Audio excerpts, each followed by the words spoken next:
Hello, my gorgeous, gritty, growth-loving spiritual gangsters. Welcome back to the Spiritual Gangster Podcast, the sacred space where we talk all things woo, wild, and way too real.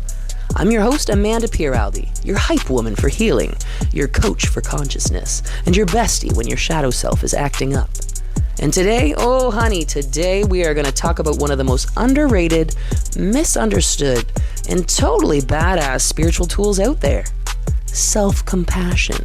Yep, being kind to your damn self. Who knew? This episode is for anyone who has ever beat themselves up for not being far enough, good enough, productive enough, or my personal favorite, spiritual enough. Yes, the irony is real. So grab your matcha, wrap yourself in a blanket like the divine burrito you are, and let's talk about why self-compassion isn't just some fluffy feel-good buzzword. It's a superpower. Okay, first things first. When I say self-compassion, what comes to mind? Let me guess. Soft music, face masks, bubble baths, maybe whispering sweet nothings to your inner child while petting a cat and journaling in cursive. Listen, I love a good spa day as much as the next soul-seeking Sagittarius. But real self-compassion, it's grittier than that. It's not always cute. It's not always pretty. And spoiler alert, it's not always Instagrammable. True self-compassion is when you royally screw something up, like full-on dumpster fire vibes. And instead of dragging yourself through the shame swamp, you go, okay, that sucked. I'm human.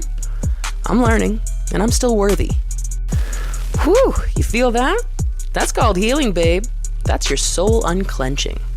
Now, let's talk about the villain of this episode, the inner critic. You know her, that snarky voice in your head that sounds suspiciously like Regina George and your 8th grade gym teacher had a baby.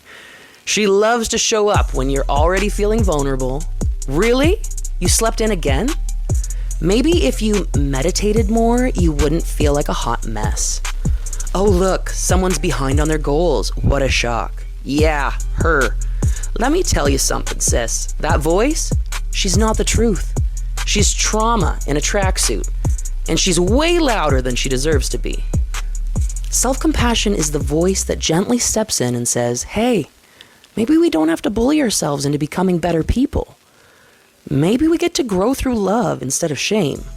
Mic drop. Somewhere along the way, we got sold this idea that beating ourselves up is productive. Like if we hate ourselves enough, we'll magically transform into this shiny, perfect version of us who never makes mistakes and always drinks enough water. Spoiler alert, that's not how this works. That's not how any of this works. Shame is not a life coach. Guilt is not a strategy. And burnout is not a badge of honor. You don't need to punish yourself into alignment. You need to love yourself into healing. When you mess up, and you will, because hi, you're human, self-compassion says, hey babe, you're doing your best. Let's reflect, learn, and move forward without dragging yourself across the coals. It's giving grace. It's giving softness. It's giving main character energy even on your days off. Okay, let's get practical. What does self-compassion actually look like in real life? It looks like saying no without explaining your entire life story. Choosing rest even when your to-do list is giving you the side eye. Forgiving yourself for past choices made from a place of survival. Catching your negative self-talk in the moment and saying, hold up, would I say that to my best friend? Because here's the thing. You can't bully yourself into enlightenment. You can't shame yourself into success. And you can't hustle your way into wholeness. Self-compassion is the pause, the breath. The moment you stop trying to fix yourself and remember you were never broken to begin with. It's the sacred rebellion of choosing kindness over criticism. It's the spiritual gangster behavior, okay? So why is self-compassion a superpower, you ask? Because when you practice it, you become emotionally resilient as hell. You bounce back faster. You stop fearing failure because you know it doesn't define you. You take more risks, dream bigger, speak louder, because you're not afraid of your own judgment anymore. Self-compassion creates safety inside your own mind. And let me tell you, when your inner world feels safe, you become unstoppable. You're not wasting energy doubting, criticizing, or shaming yourself anymore. You're using that energy to create, to serve, to love, to heal, to grow. That's the power. That's the magic. That's the spiritual gangster way. All right, let's make it tangible. Here's your self-compassion starter pack, aka what I reach for when my inner critic tries to hijack the wheel. The hand to heart check-in. Close your eyes, put your hand on your heart and say, I'm safe, I'm loved, I'm doing my best. Or there's the mirror pep talk. Look yourself dead in the eyes. Yes, it's weird, do it anyway. And say, you're doing amazing. You've got this. There's also the compassionate reframe.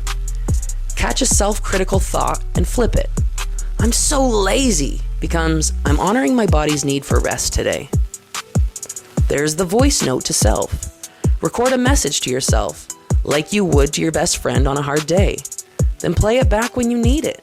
Bonus points for dramatic music in the background.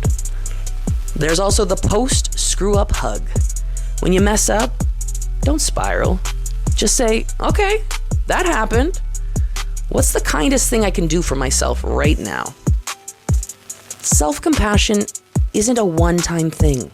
It's a daily practice, a mindset, a lifestyle. And yeah, it's a whole damn vibe. All right, spiritual gangsters, let's wrap it up with this truth.